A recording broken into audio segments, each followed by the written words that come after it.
Hey guys, it's Tracy. Welcome back to my channel. So today I am going to be naming in my top 5 most anticipated tune releases.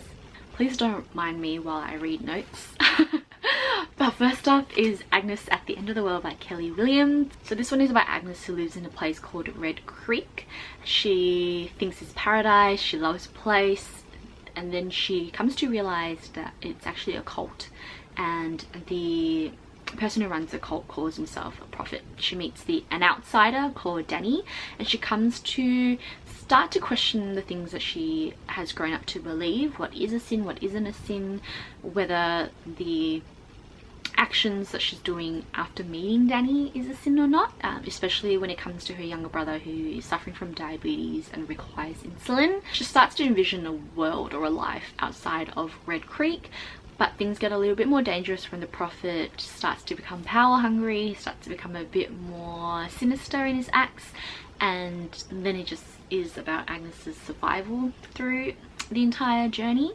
I love the sound of this purely because it will question a lot of things about belief, as well as the notion of power and free will, you know, control, just things like that. I also haven't really read a novel like this before. I definitely think that there probably are many out there. Book number 2 is The Second Home, and this is a debut novel by Christine Clancy. It follows 3 siblings, Poppy, Anne and Michael, where the story starts when they're about 17 and they're at their family summer home at Cape Cod.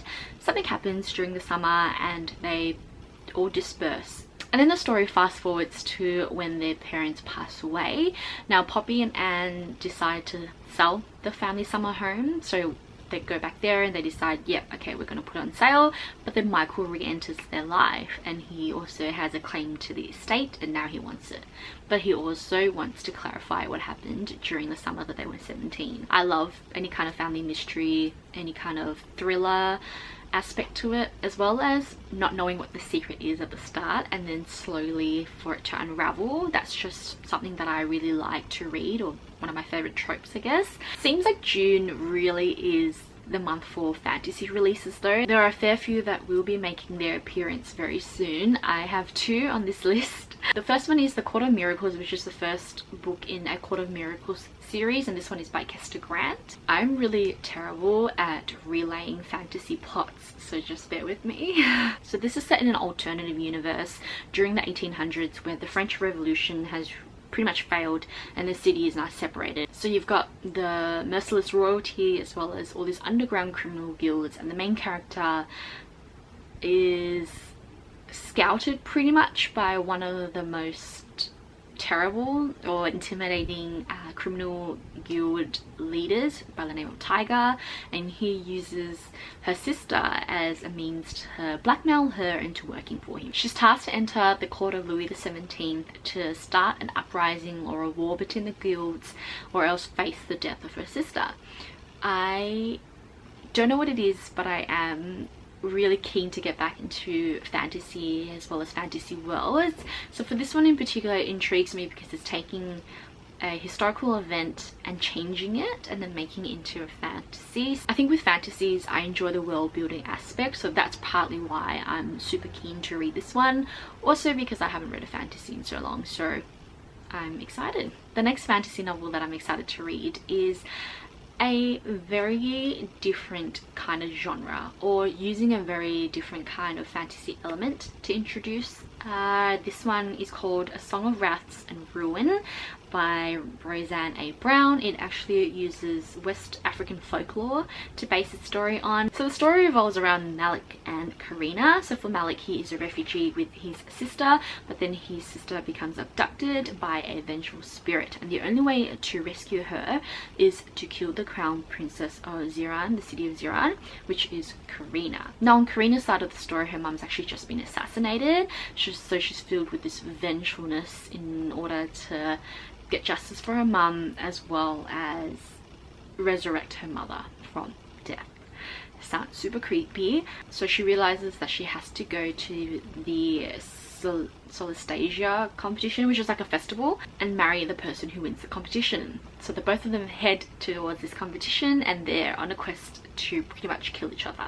Obviously there's going to be a romance line through this between the two of them, but it's just more how they navigate through their loyalties as well as choosing what's right and what's wrong.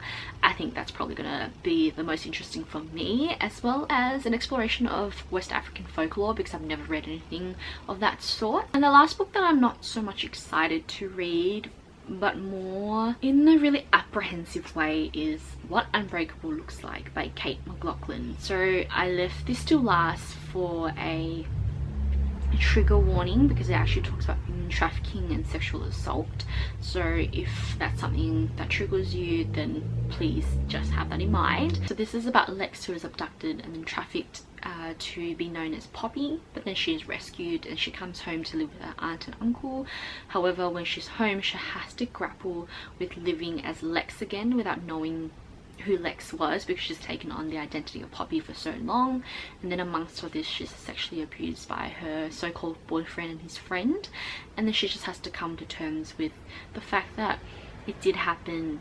Even though she's used to it happening, it shouldn't be okay, and pretty much the healing and the restoration from all the trauma.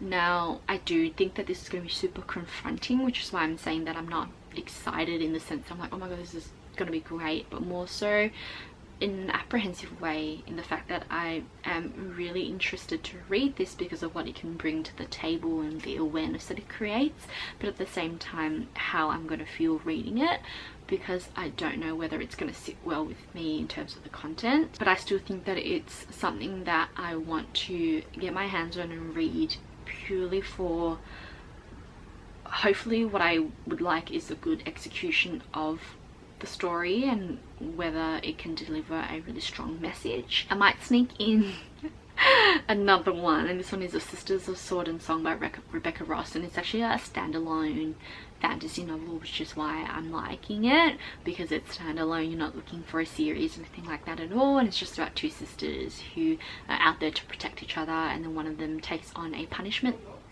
that her other sister has been handed, and then she realizes that there are a bit more darker things than death or facing death, really. I'll leave a link to my blog post down below, because I'll actually have other notable mentions beyond these 6 books that I mentioned for June. Otherwise, leave a comment down below to let me know what your most anticipated June read is.